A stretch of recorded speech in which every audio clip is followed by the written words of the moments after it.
So, painful story of an online teacher.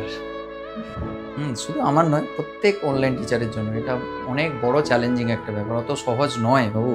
যেটা তোমরা ভাবো না যে স্যারেরা এসে দাঁড়িয়ে যান, ক্যামেরা অন করে বোর্ডে লেখাচ্ছে, পড়াচ্ছে, কি এমন?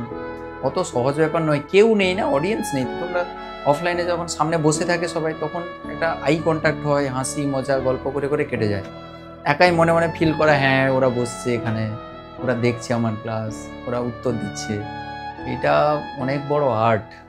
একবার দাঁড়িয়ে কখনো ফোনটা অন করে কখনো পড়ানো শুরু করবে, কথা বেরোবে না মুখ থেকে। এত সহজ ব্যাপার নয়। কতটা ইজি মনে হয়, তো ইজি নয়। বুঝতে পেরেছো? ব্রেনকে ঠিক রাখতে হয় 1 নম্বর। ভুল বলে দিলে তো কনসেপ্ট ভুল হয়ে যাবে। তুমি বলবে স্যার ভুল পড়িয়েছে।